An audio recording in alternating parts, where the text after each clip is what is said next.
오늘은 대림절 첫 번째 주일입니다. 이제 기다림과 소망의 촛불을 점화하겠습니다. 이 촛불은 절망과 고통의 죽음에서 생명의 빛으로 오시는 예수님을 기다리는 빛입니다. 생명의 밝은 빛이 되시는 주님께 예배로 나아갑시다. 나 곧 내 영혼은 여호와를 기다리며 나는 주의 말씀을 바라는도다. 내 영혼이 주를 더 기다리나니 참으로 파수꾼이 아침을 기다림보다 더하도다. 이스라엘아 들으라. 우리 하나님 여호와는 오직 유일한 여호와이시니 너는 마음을 다하고 뜻을 다하고 힘을 다하여 내 하나님 여호와를 사랑하라. 아멘.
거친 세상 나는 들어도 나무의 소리 주를 향한 나의 그 사랑은 변함이 없으리 그분의 품에 나 평생 거하리 진리의 말씀 나 매일 전하니 그 약한 확신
아침 우리에게 주실 하나님 말씀은 로마서 1장입니다.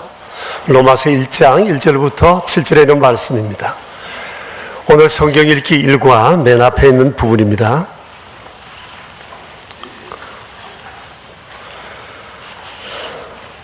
로마서 1장 1절부터 7절까지 있는 말씀, 살아계신 하나님의 말씀입니다. 이제 우리 함께 주님의 말씀을 받들어 읽겠습니다. 예수 그리스도의 종 바울은 사도로 부르심을 받아 하나님의 복음을 위하여 택정함을 입었으니 이 복음은 하나님이 선지자들을 통하여 그의 아들에 관하여 성경에 미리 약속하신 것이라. 그의 아들에 관하여 말하면 육신으로는 다윗의 혈통에서 나섰고 성결의 영으로는 죽은 자들 가운데서 부활하사 능력으로 하나님의 아들로 선포되셨으니 곧 우리 주 예수 그리스도시니라. 그로 말미암아 우리가 은혜와 사도의 직분을 받아 그의 이름을 위하여 모든 이방인 중에서 믿어 순종하게 하나니 너희도 그들 중에서 예수 그리스도의 것으로 부르심을 받은 자니라. 로마에서 하나님의 사랑하심을 받고 성도로 부르심을 받은 모든 자에게 하나님 우리 아버지와 주 예수 그리스도로부터 은혜와 평강이 있기를 원하노라. 아멘. 세월이 정말 빠르죠. 벌써 한 해 마지막 달을 맞았습니다. 특별히 12월은 우리가 성탄을 기억하면서 보내는 대림절이 있는 네 번의 주간이 있고, 오늘은 그 첫 번째 대림절 첫 주일을 맞았습니다. 이때마다 느끼게 되는 거지만 겨울에 성탄절이 없었다면 분위기가 어땠을까 하는 그런 생각을 해봅니다.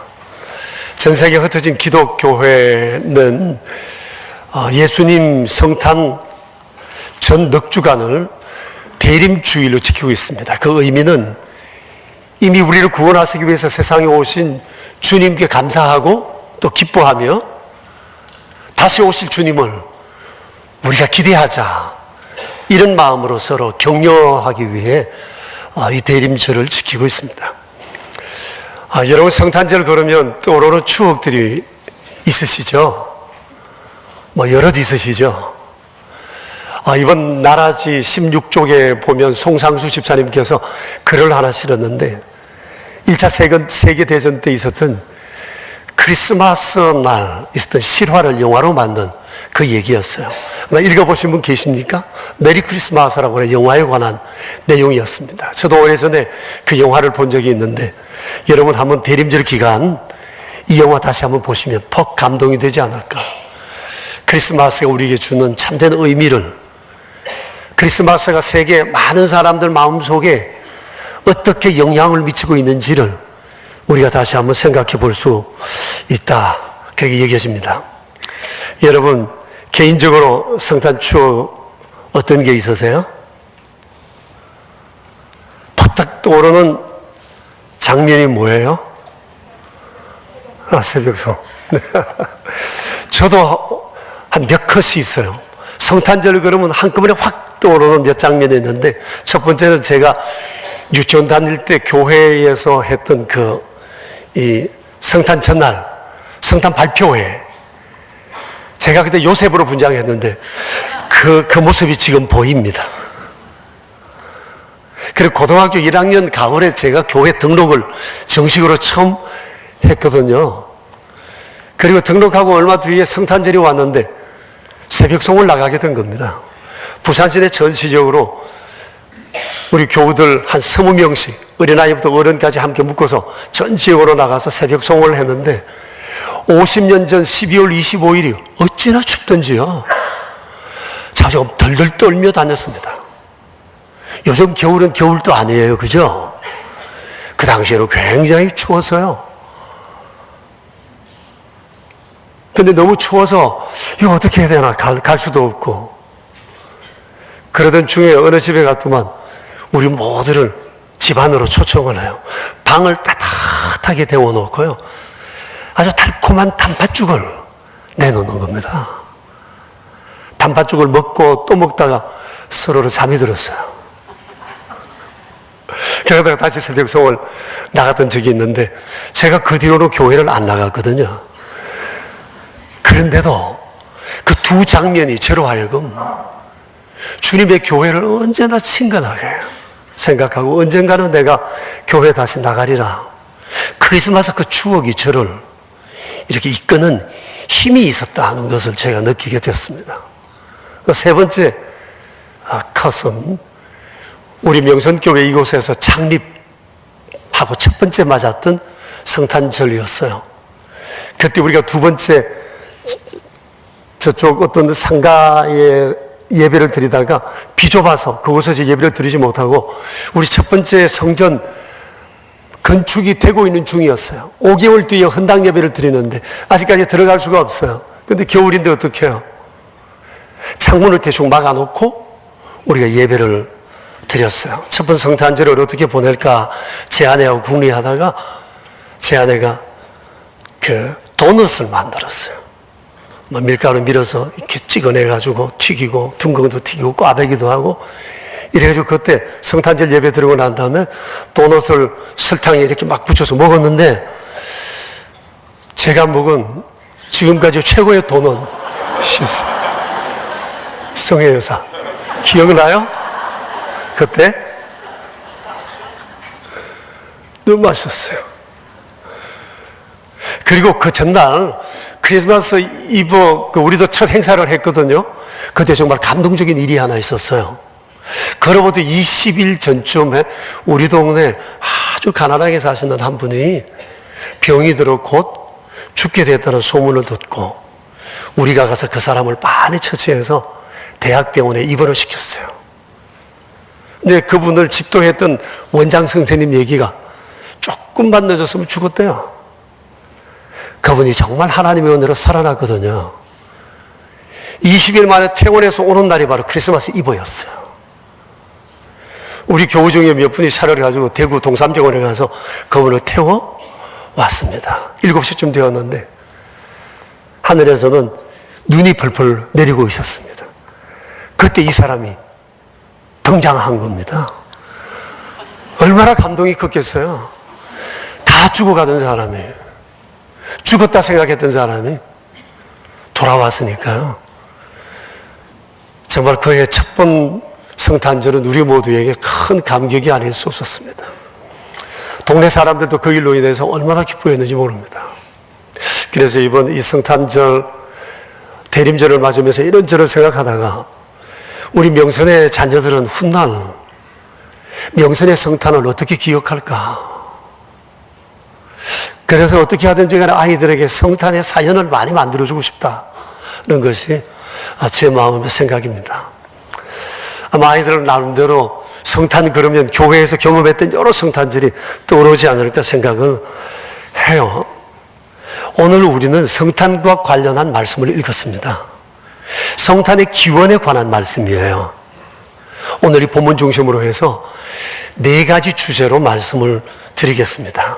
성탄의 기원인 이 하나님의 복음에 관해서, 둘째는 복음 중에 복음이신 예수님에 관해서, 세 번째는 모든 사람에게 복음이 되신 예수님에 대해서, 그리고 이 복음이신 주님을 믿은 우리는 앞으로 어떻게 주를 위해 살아가야 할까? 이 4가지를 중심해서 말씀을 전하겠습니다. 오늘 여러분이 1절 말씀에 보면 하나님의 복음이라는 단어가 구절에 나옵니다. 이거 성탄에 대한 요약입니다.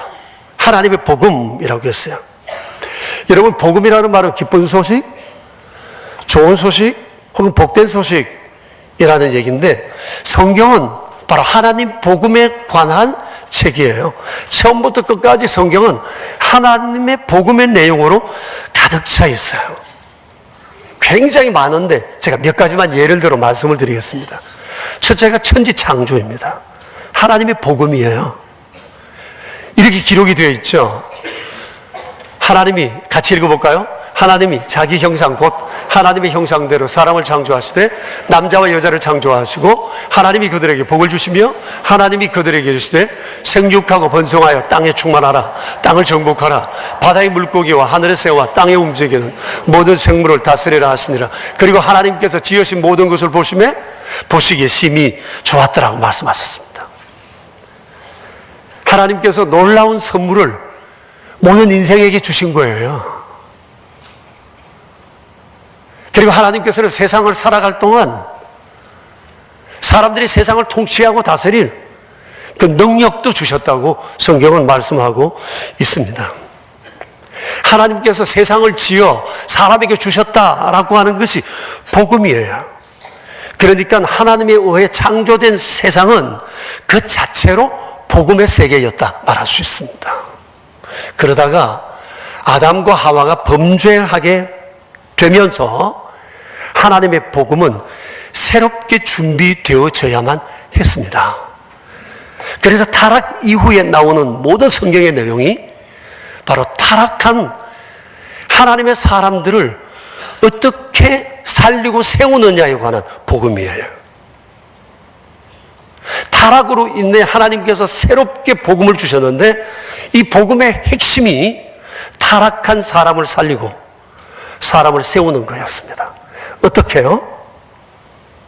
창세기 3장에 보면 생명나무라는 구절이 나옵니다. 이런 구절입니다. 같이 읽어봅시다.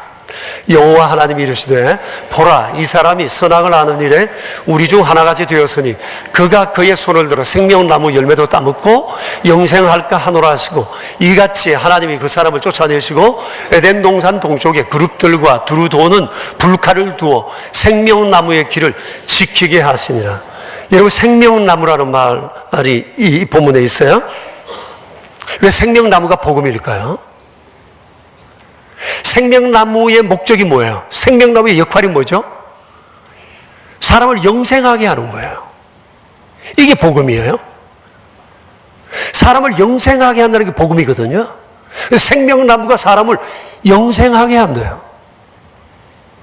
아담과 하와가 범죄를 하고 에덴 동산에서 쫓겨났어요. 그때 하나님께서 생명나무를 주시고 아무도 번직하지 못하게 지키게 하셨습니다. 쫓겨나면서 아담과 하와는 생명나무에 대한 소식을 들었어요. 이것이 그들에게 은혜의 기쁜 소식이었어요. 비록 지금은 쫓겨나지만 언젠가 기회가 되면 저 생명나무의 열매를 먹고 우리가 영생하리라고 하는 소망이 그들 속에 있었던 것입니다. 그 타락 이후에 하나님께서 인간을 위하여 제일 먼저 마련하신 복음이 생명나무였습니다. 그리고 난 다음 하나님께서는 아담과 하와와 그리고 그들의 아들들 가인과 아벨이 하나님 앞에 나올 수 있도록 예배를 허락해 주셨어요. 그들을 예배자로 세우신 겁니다. 타락한 그 사람들이 에덴 동산에서 쫓겨났지만 하나님과 영원히 단절된 것으로부터 하나님께서 한 끈을 마련하셨는데 그게 뭔가 하니 예배였어요. 예배를 통해서 사람은 하나님 앞에 나올 수 있었고 영원하신 하나님과 교제를 이루며 살아가게 하셨던 것입니다. 예배가 복음이에요. 예배가 하나님을 볼 수 있고 하나님을 경배할 수 있고 교제할 수 있는 길이 되기 때문입니다. 그 뒤로 노아, 아브라함, 하나님이 부르시는 모든 사람을 하나님은 예배자로 부르셨어요. 성경은 예배에 대한 얘기가 무지하게 많습니다. 그래서 예배가 중요한 것입니다. 그리고 난 다음 하나님께서 또 노아의 방주를 통해서 그 시대에 복음을 주셨습니다. 홍수로 멸망되어가는 그들을 향해서 누구든지 여호와를 경외하고 순종하여 지어놓은 방주 안으로 들어오며 살리라고 하셨습니다. 방주는 그 시대 복음이었어요. 살아날 수 있는 복음이었어요. 그리고 하나님께서 그 이후에 노아의 가족들에게 무지개를 허락하시면서 다시는 물로 세상을 멸망하지 않게 하시겠다고 하셨습니다. 이게 또 복음이었습니다. 물의 멸망으로부터 보호함을 받게 될 것이라고 하는 사실이에요. 그리고 아브라함을 통해서 하나님께서 또 언약을 하셨는데 내가 너로 큰 민족을 이루고 내게 복을 주어 내 이름을 창대하게 하리니 너는 복이 될지라. 땅의 모든 족속이 너로 말미암아 복을 받을 것이라고 말씀하셨습니다. 아담뿐만 아니라 아담을 통해서 세상 모든 사람에게 하나님께서 복이 되리라, 복을 받게 되리라. 너무나 기쁜 이 소식을, 약속을 하셨다고 하는 사실이에요. 그러니까 사람이 타락하고 난 다음 하나님께서는 새로운 복음을 말해 주셨는데 그 내용이 구약 성경 안에 가득 차 있다고 하는 사실이에요. 그 핵심이 타락한 사람을 살리고 세우는 것이라고 하는 겁니다. 그러다가 성자 하나님이신 예수님이 세상에 오시면서 하나님의 복음은 종결되었습니다. 이제는 오직 예수님을 통해서만 하나님의 모든 좋은 것이 사람에게 주어지게 되고 예수님을 통해서 인간이 잃어버린 영생을 되찾을 수 있다고 하는 것을 하나님께서 말씀하셨어요. 그러니까 예수님을 일컬어 우리는 하나님의 복음 중에 복음이라고 말할 수가 있는 것입니다. 예수님께서 하나님의 복음 중에 복음이신 그 이유와 근거를 하나님께서 오늘 성경에서 세 가지로 말씀하십니다. 여러분 2절을 한번 보십시오. 예수님이 복음이신 이유입니다. 하나님이 선지자들을 통하여 그의 아들에 관하여 성경에 미리 말씀하셨다고요. 여러분 선지자들을 통하여 말씀하셨는데 구약 성경은 대부분 선지서라고 보면 돼요. 선지자들을 통해서 메시아에 대해서 예언하셨다는 겁니다. 메시아가 세상에 오셔서 주시는 선물이 뭐냐? 잃어버린 생명을 되찾게 하시겠다는 거예요. 근데 그 메시아가 누구냐? 오늘 성경에서 선지자들로부터 이미 성경에 증언한 바 그분이 바로 예수 그리스도시라고 4절에서 그렇게 말씀을 하고 계세요. 예수님께서 복음이신 이유가 바로 성경에 이미 예수님이라고 딱 찍어 말씀해 놓으셨기 때문입니다. 그런데 이 예수님은 사람으로 나셨으나 사람이 아니라 본시 하나님이셨다고 하는 것이 선지자들의 증거였습니다. 이에 대해서 예수님께서 요한복음 5장 39절에서 이렇게 말씀하세요. 같이 한번 읽어볼까요? 너희가 성경에서 영생을 얻을 줄 생각하고 성경을 연구하거니와 이 성경이 곧 내게 대하여 증언하는 것이니라. 여기 성경은 구약 성경입니다. 구약 성경의 핵심이 뭐라고요? 영생을 얻게 되는 길에 관한 얘기라는 겁니다. 이게 하나님의 복음이에요. 그런데 예수님 말씀이 구약 성경을 곧 누구에게? 내게 대하여 기록하는 것이다. 다시 말하면 나를 통해 영생을 얻을 수 있다는 얘기가 구약 성경이라는 거예요. 예수님이 하나님의 복음 중에 복음이신 이유는 이미 구약 성경에 예수님을 그렇게 작정해 놓으셨기 때문에 라고 성경은 말씀하고 계십니다. 두 번째 이유는 3절을 보시면 육신으로 다윗의 혈통에서 나섰기 때문이라는 거예요. 메시아의 육적 기원을 말합니다. 메시아는 반드시 다윗의 혈통에서 나서야 한다라고 하는 겁니다. 오래전 하나님께서 다윗에게 언약하신 것이 있어요. 사무엘하 7장에서 이렇게 말씀하셨습니다. 같이 읽어볼까요? 내 집과 내 나라가 내 앞에서 영원히 보존되고 내 왕위가 영원히 견고하리라. 여러분 여기 영원히라는 단어가 있는데 이건 사람의 언어가 아니에요. 이건 하나님에 속하는 언어예요. 그런데 예외로 적용한 사람이 있는데 오직 다윗 한 사람입니다. 하나님께서 다윗에게 약속했습니다. 내가 너와 내 집과 내 나라와 약속한다. 영원히 견고하리라. 그래서 영원하신 주 예수님께서 다윗의 혈통인 요셉의 집안에 사람의 몸을 입고 나시게 된 것입니다. 이 성경은 말씀하세요. 그래서 예수님이 메시아로 세상에 오신 하나님의 복음이신 두 번째 이유는 바로 예수님이 다윗의 혈통에서 나섰기 때문이라고 말씀하세요. 세 번째, 예수님이 복음이신 이유입니다. 4절을 보시면 성결의 영으로는 죽은 자들 가운데서 부활하셨다고 말씀하세요. 예수님께서 부활하심으로 복음이심을 드러내셨다는 것입니다. 여러분, 죄로 말미암아 저주와 사망 가운데 있는 사람들에게 희소식은 영원히 살 수 있다는 거예요. 죽어도 영원히 살고 살아서 주 예수님 만나면 영원히 죽지 아니라는 이 메시지잖아요. 인간의 불행은 에덴 동산 아담으로부터 비롯되었어요. 이 일로 인해서 인생은 결정적인 패착을 경험하게 되었는데 그게 영원한 생명을 잃어버린 것입니다. 그런데 예수님이 오셔서 부활하심으로 인간에게 영원한 생명을 주시게 되었다고 하는 사실입니다. 그래서 예수님이 복음이라는 거예요. 복음. 좀 전에 창세기 3장 22절에서 말씀하셨던 그 생명나무는 바로 우리 주님 예수 그리스도를 상징하는 것이라고 말할 수가 있습니다. 그래서 예수님은 하나님의 복음 중에 복음이라 말할 수가 있습니다. 그런데 너무도 감사한 것은 하나님께서 이것을, 이 주님을 유대인에게만 주신 것이 아니고 세상 모든 사람을 위하여 복음되게 하셨다는 사실이에요. 5절 6절을 한번 보실까요?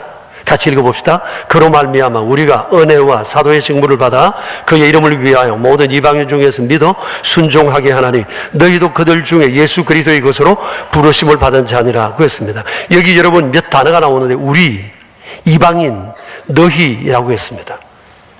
이것은 전 세계 모든 사람을 일컫는 말입니다. 그러니까 예수님은 전 세계 모든 사람을 위하여 오신 복음이라는 겁니다. 그러니까 누구든지 예수님을 믿기만 하면 영원한 생명을 얻습니다. 할렐루야. 이를 위해서 주님은 성탄하신 것이요. 그런데 이것으로 끝나지 않아요. 복음이신 주님을 믿는 자에게 영원한 생명을 기본적으로 주시고 난 다음 주님이 주시는 은총이 여기에 많이 기록되어 있습니다. 한번 여러분 보실까요?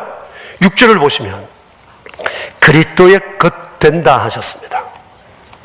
그리스도의 겉된다 이 말을, 우리의 소속이 달라져요. 예수님을 믿는 순간 우리는 그리스도께 속한 사람이 돼요.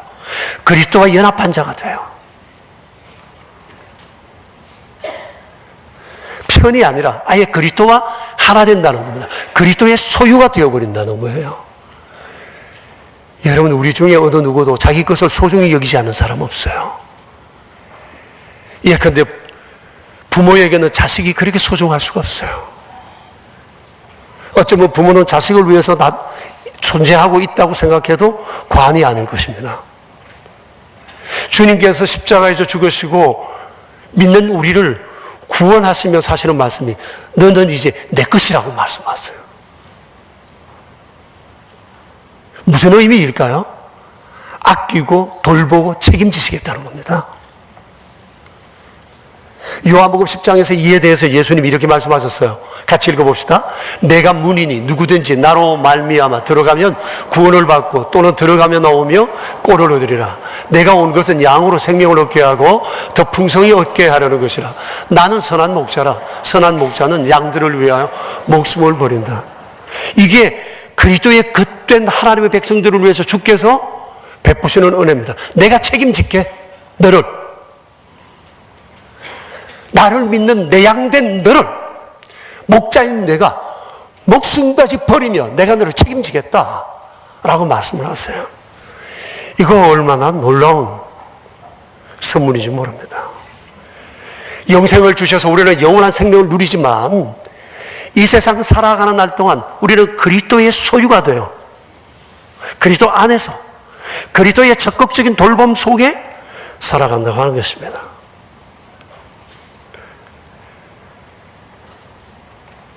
그러면 우린 어떻게 살아야 할까요? 내가 정말 주의 것 되었다는 것을 여러분 날마다 실감하고 있습니까? 어떻습니까? 내가 주님의 것이라는 것이 실감되나요? 교회 등록하시면 대문 앞에 교패를 붙입니다.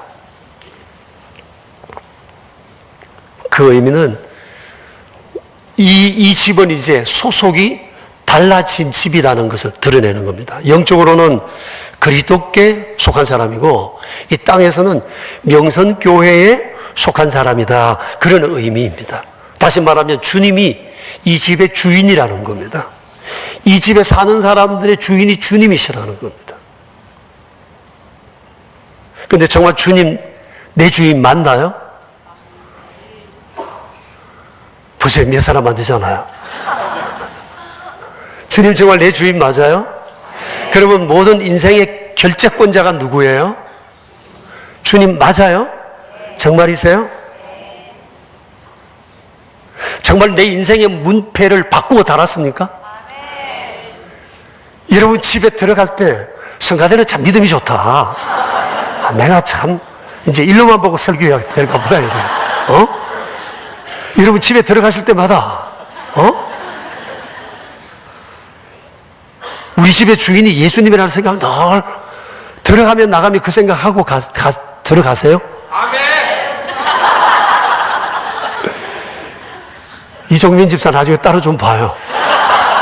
너무 멋져요. 여러분 정말 우리 인생 문패 바꾸고 달아야 합니다.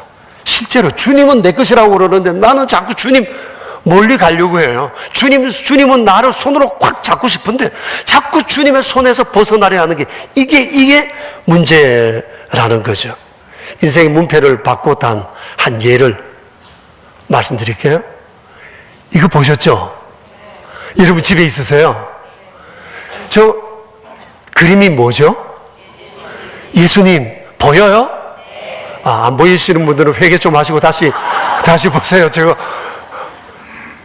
보여요? 예수님을 보여요?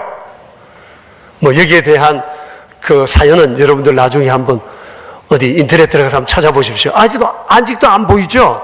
무슨 말을 하는지 모르죠? 아니 어떤 사람이 말을 타고 광야를 가는데 눈이 많이 왔대요. 갑자기 사진을 찍어라 하는 소리가 들려 사진을 푹 찍었는데 나중에 인화를 하고 보니까 이런 그림이 나왔다는 겁니다. 하얀 것은 눈이고 까만 것은 눈이 녹은 자국이에요. 그게 딱 보니까 예수님의 얼굴이 거기에 있었다는 겁니다. 그런데 요 사진 밑에는 항상 액자에 보면 요 글이 들어가요. 그리스도는 이 집의 주인이시요 식사 때마다 보이지 않는 손님이시요 모든 재화에 말없이 듣는 이시라. 여러분 이 의식이 우리에게 있어야 합니다. 정말 주님은 내 인생의 주인이세요. 항상 주와 함께 동행하는 이런 아름다운 삶이 있어요. 또 주께서 우리에게 주시는 복이 또 있습니다. 7절을 보십시오. 하나님의 사랑을 받고라고 했어요. 하나님의 사랑을 받는데요. 주께서 말씀하십니다. 내가 그리스도를 너희에게 다 줬는데 그리스도와 함께 내가 또 무엇을 너희에게 주지 않겠느냐고 말씀하세요. 하나님이 우리를 사랑하신다. 이게 복음이에요. 놀랍지 않으세요? 그리고 또 그 7절 뒤를 보면 성도로 부르심을 받는다고 해서 성도로 부르심을 받는다. 성도란 거룩하게 된 사람을 말합니다. 거룩이라는 말은 구별됐다는 말입니다. 다시 말하면 하나님께서는 하나님의 백성을 특별 관리 대상으로 취급하신다는 겁니다. 우리가 세상의 수많은 사람들과 함께 어울려 살아도 하나님은 우리를 전혀 다르게 취급하세요.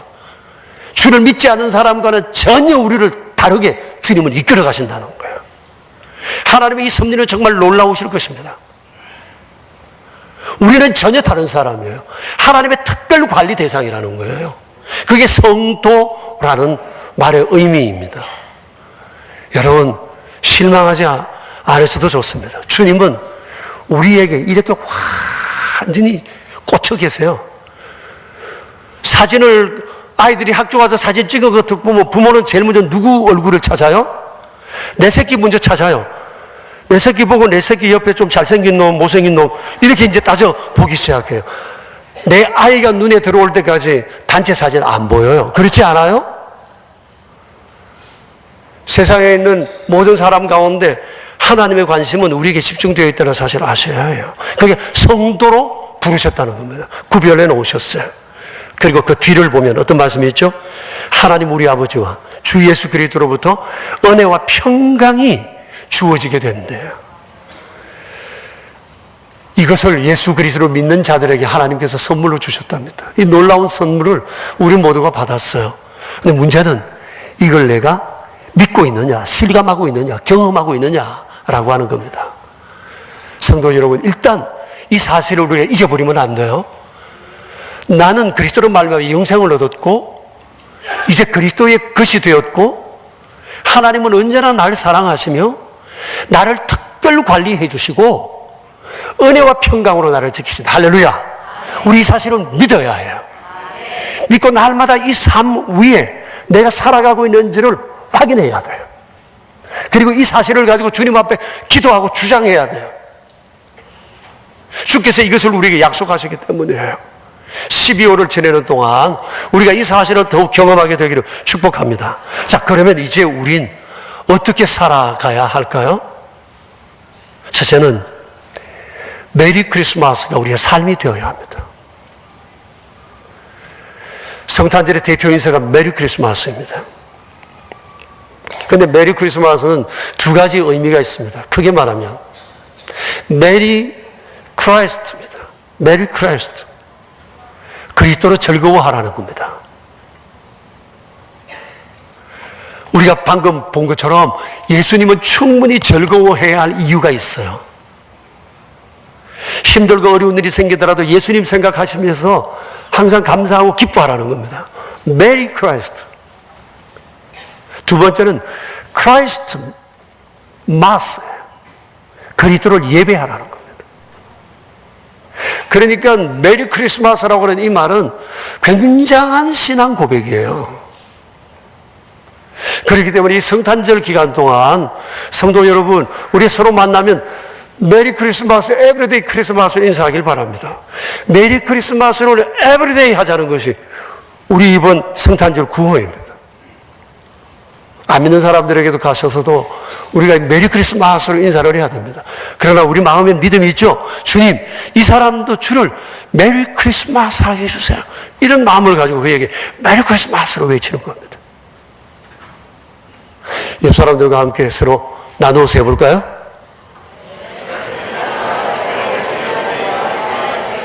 메리 크리스마스. 여러분, 이 자꾸 입이 열려야 돼요. 이게 연습을 해야 돼요.